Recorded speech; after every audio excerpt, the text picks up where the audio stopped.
this is Ed with DF4, and I want to give a brief description of our DF4 deadfall trap trigger system. Basically what you have is three pieces, and when they're put together they look like the figure 4.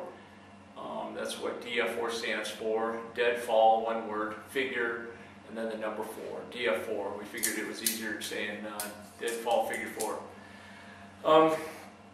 Okay, again, there's three pieces. You have the support bar, the trigger bar, and the diagonal bar.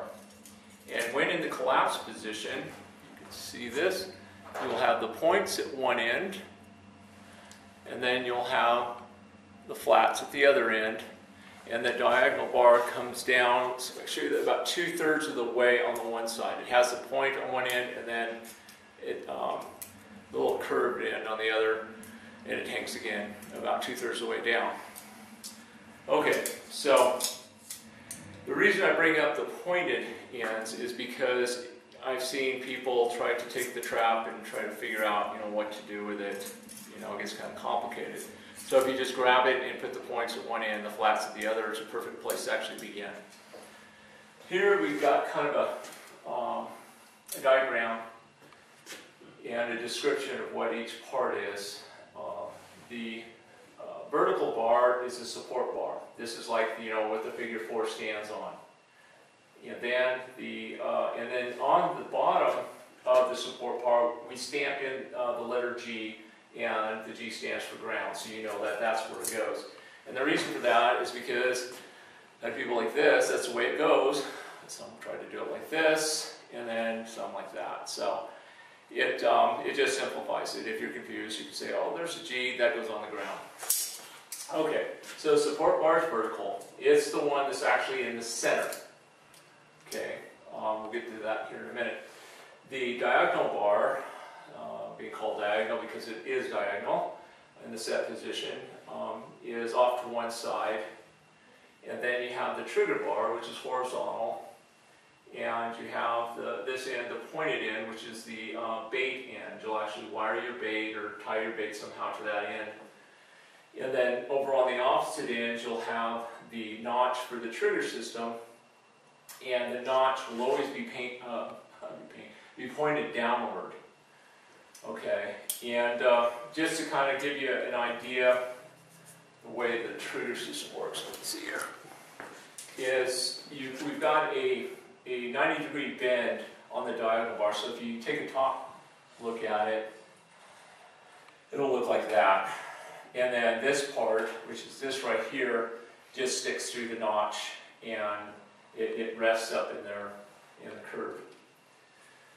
Okay, now, so you get a basic idea of what each part does and what they look like when they're set. Here, this is in the collapsed position. So if you were to look at it like this, okay, the thing you need to remember is that the center bar is the support bar. It's the one that's always in the middle. And down here is where you're going to have the G. So I actually should take a little arrow and point it right here too. Okay, so support bar's in the middle. Off to one side you'll have the trigger bar, which actually goes all the way from the bottom all the way up to the top. As you see here, the support bar in the middle does not go all the way up to the top. It's about an inch or so down, and then it goes all the way down to the bottom, and that's both the square ends here. The diagonal bar now does have a point on it, and it goes all the way up and matches to the top of the trigger bar, yet you can see it comes down with a couple bends, and it stops about 2/3 of the way down. The support bar is riveted off to the diagonal bar at the top. The trigger bar is riveted to the support bar right about the middle of the support bar. So, knowing that the center bar is always supposed to be vertical, you can always just take the center one and keep it straight up and down. Now, the easiest way I found to actually set it, you'll actually be looking at it backwards. So it'll be a backwards figure 4. You'll have the diagonal bar, which is one of the bends, is going to be facing you. The trigger bar will be on the back side. So what you do is you'll take the trigger bar and take it down to the left a little bit, and then take the diagonal bar with the post and take the post underneath the trigger bar until it snaps into the notch. So again, trigger bar off to one side, diagonal bar underneath it, and then slips into the notch. I'll show it to you this way, maybe you can get a better view of it. Okay, trigger bar, back up, down, you take the diagonal bar underneath it, the post will slide along the bottom of it and right into the notch. It kind of snaps into place. And then you just hold that right there with your two fingers. You kind of hold it together in place. And then you'll grab your deadfall, you'll lift it up, slip this underneath and put the deadfall right on top of the diagonal bar. The diagonal bar, excuse me, the weight of that will actually hold the whole trap together. If you, let's see if I can do this here. If you take and let the pressure off, the whole thing kind of just falls apart.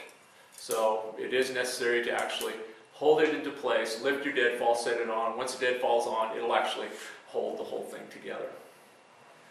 So basically, that's the basic description of the trap. Points up, flats down, support bar in the middle, keep it vertical or straight up and down.